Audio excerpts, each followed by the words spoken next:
Right, hello there everyone, welcome back to James Redmond TV and welcome to another episode of what we like to call the Redmond Roundup. People, thank you very much for watching, thank you for tuning in on what will be a late Redmond Roundup. At time of recording, England are currently playing, they're beating San Marino 3-0. They should be beating San Marino 3-0, don't get me wrong, but they're actually playing quite well to be fair. 3-0 up in the first half, can't complain, but we'll see how that game gets on. And I'm kind of expecting, you know, England to keep on doing the finger blasting that they kind of...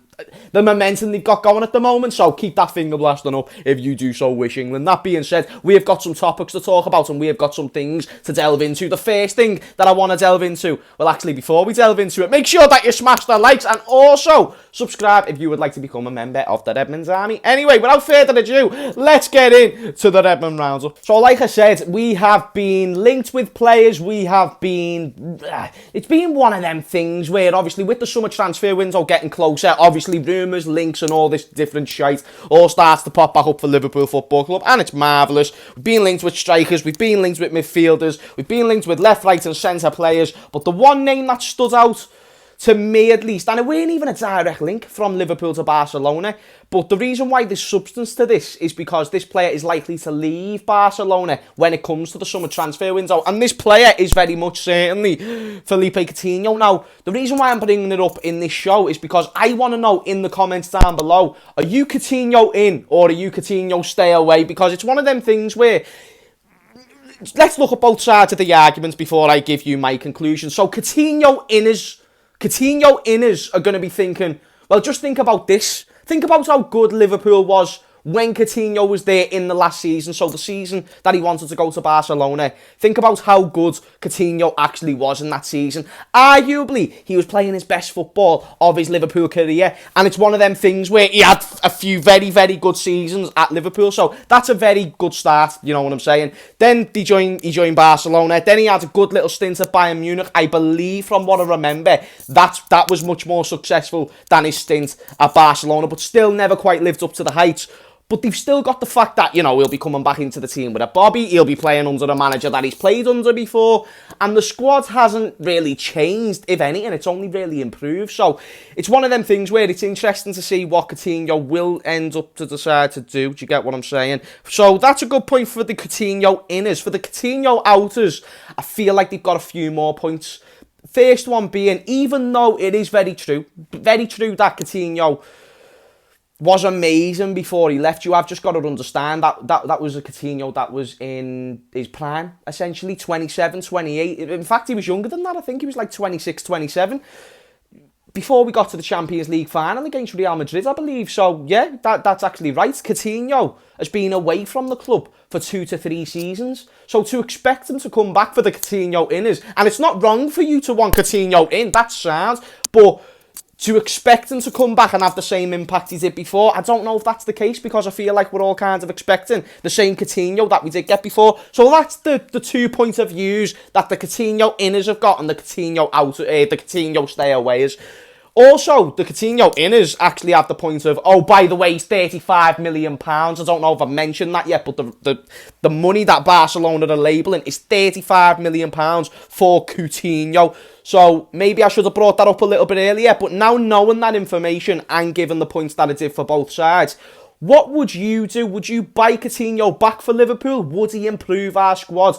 And if you wouldn't, why wouldn't you bring him back? Let me tell you my answer. You've got time to comment without having my influence. But here's my answer. I don't want Coutinho to return to Liverpool Football Club. And it's not one of them things where it's because he's shit. I know that he'd come in our team and he'd improve the squad as a whole. But is he going to start? Maybe. He might. But why bring in a Coutinho? Here's the first reason. Why bring in a Coutinho who's probably going to play the left-hand side of a midfield three? Let's be real. Further advanced. And who is he taking that position from? So obviously we've got Gini leaving in the summer. Again, Coutinho inners can be like, hey, yeah, James, Gini's leaving. Let's get Coutinho. Obviously, Gini's been linked with Barca as well. But if we let Gini go and bring back Coutinho, are we just ignoring players like Curtis Jones, who, by the way, 2-3 weeks ago, every Liverpool fan was near enough calling them undroppable? So it limits the chances of some of these younger players. It also makes players like Curtis Jones think, well, what's the point of me being here?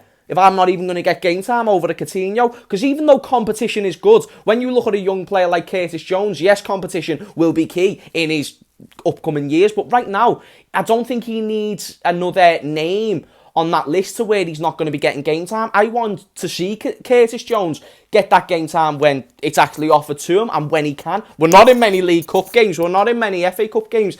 And a Coutinho coming in, as well as keeping players like Naby Keita and whatnot, it's going to limit that game time for some of the younger players and, of course, the players in the youth academy. But that's just the first reason. The second, and this is kind of my main reason to why I don't think I want Coutinho back at Liverpool. And again, he's a baller. And I remember the goals that he scored, Stoke City, Southampton. He scored quite a few fucking belter goals against Southampton. Do you remember this free kick against Bolton when Bogdan was in goal? Mate, like, I know what Coutinho can bring. I know what he brings to the table. Don't you worry about that. But one thing I also know is that that's not the same Coutinho. He hasn't been doing it for weeks. And when you haven't got the same Coutinho, he's not going to be worth the wages that we are very much certainly going to have to pay. Because even though he's been shit, he's still going to demand high wages. Oh, and by the way, did you forget that? Oh, just the Coutinho inners. Did you forget that FSG don't like to spend money? The reason why Gini Wijnaldum is leaving the football club is because we don't want to give him money that he most likely deserves. So it's one of them things where, why buy Coutinho, who's 29, may I remind you? Gini's only 30. And bring him back when we're going to be paying wages left, right and centre for coming out of his arse. We've had him for his prime years. We don't need him again. That's the way I see it. And I feel like it's one of them things. Good player. Very, very good player. But does he improve it? Does he change this squad?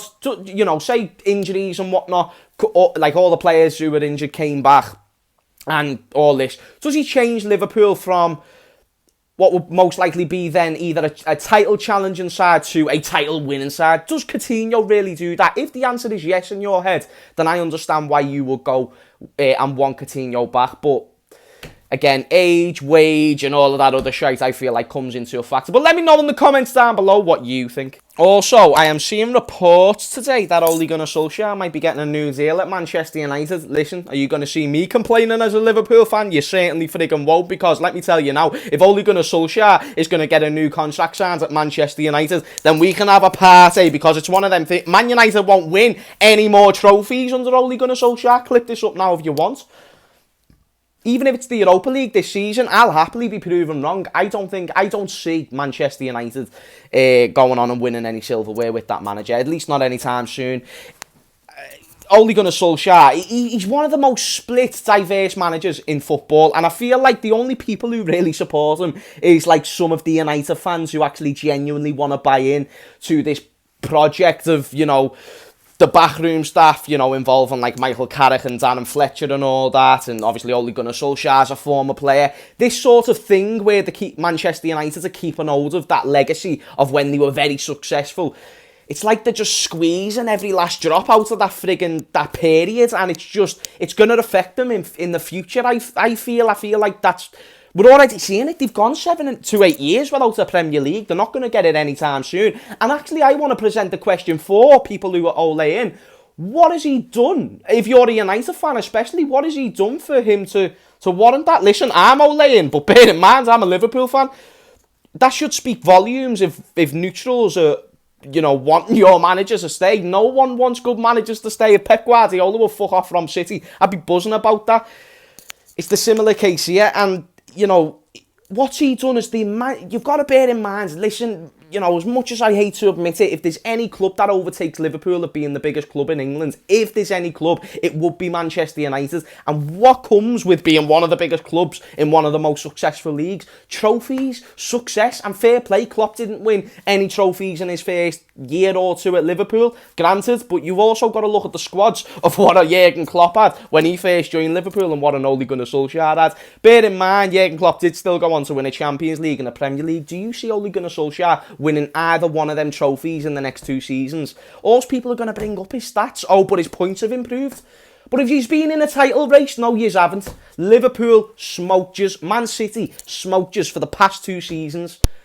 For Manchester United, if I'm a United fan, say for example now, if Man United and City go on to, and Chelsea, let's say, all go on to have a title race for the next 3 years, and Liverpool don't have a say in any of that conversation, I'm fuming, and I've won one Premier League, at least in my lifetime, so I haven't even got a right to be demanding success, but I've had a slice of it, and I want more of it, and this is why I don't get certain United fans, because not all of them, there's many smart United fans who come on this channel, I always like to state that, but if you are Ole, and I feel like that would be more of an emotional attachment than actually thinking he's a very, very good manager. I don't know what he's shown tactically. He hasn't shown nothing tactically to show that he's superior to other managers. Of course, he's got tactics, but everyone's got fucking tactics. It's about whether they're good or not. For example, Manchester United versus Leicester City in the FA Cup the other week even.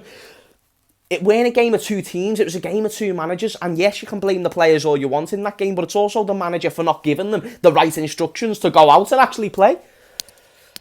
So that's why for me, and I'm a neutral, I've got no reason to lean one way or the other, but whether you're a neutral or a United fan, let me know where you stand on this, because I can't believe this is even a debate, and I can't believe I'm talking about it, but, you know, apparently is a debate, and apparently I need to talk about it, so it is what it is, but let me know what you think in the comments down below. Now back with a little Liverpool link. Sander Berge from Sheffield United is linked with Liverpool Football Club, and it's not a major link, so don't worry. This is not like a news show where I can come and give you news. I basically talk about hypotheticals and, like, you know, for example, Coutinho, I talked about him because we could maybe get Coutinho back for 35 million. Do you know what else I forgot to bring up about that Coutinho thing, actually? Barcelona owe us about 40 million. Liverpool, don't be letting them take the piss out of you. They've just got their chairman arrested and all this, that and the other. Don't be letting them take dough out your back pockets, my mate. Get that dough as soon as possible. We're supposed to be skint. We need that dough. So that's another thing to bring up about Phil Coutinho. If we was to bring him back, we should really get him for free, as they owe us money. Anyway, back to Sander Berge from Sheffield United. Of course, Sheffield United might go down. And the reason why I'm talking about this is because it's a hypothetical,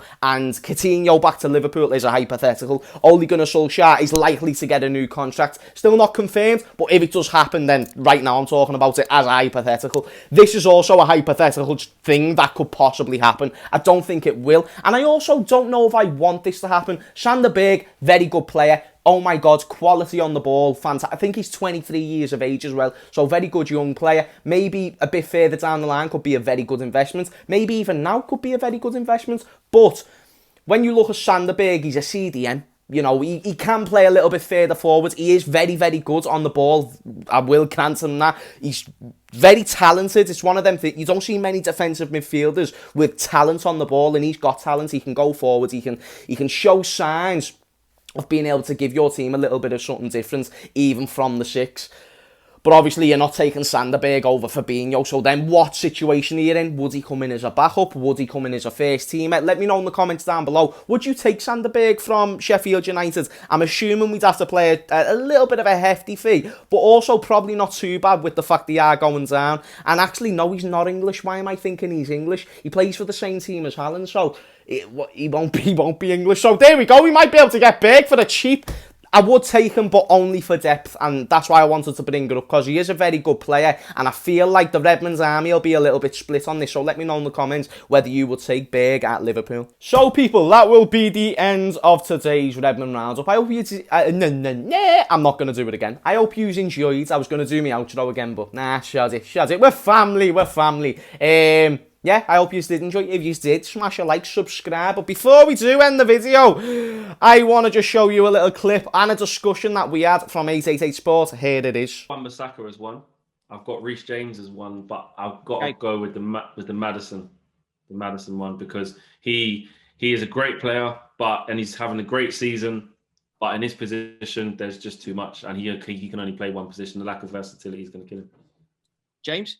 I can see Mason Mount being dropped, and not due to the fact that I think he should be, but I think that he could be. I feel like that James Maddison's going to go above Mason Mount, and I feel like the likes of Jack Grealish and whatnot, they're all going to go above Mason Mount. I'm not saying this is my decision, Rory, before you give me the text there. I'm saying this is going to be the decision of the England manager, Gareth Southgate. So that was the discussion that we had on 888 Sport. Who is the man for England and who is the man to take England to success in the Euros? Like I said, we are beating San Marino at time of recording 3-0. It might be a different scoreline when this finishes. That being said, who's going to bring England over the line when it comes to the Euros? Not the World Cup qualifiers, the Euros. If you want to go and see the full discussion, click the top link in the description and yeah, go and enjoy that. But anyway, people, thank you very much for watching this video. Smash a like and subscribe to become a member of the Redmond Army. Let me know if you're liking the Redmond roundups, as I will most certainly keep bringing them to you. And yeah, see you in a bit. Have a marvellous night.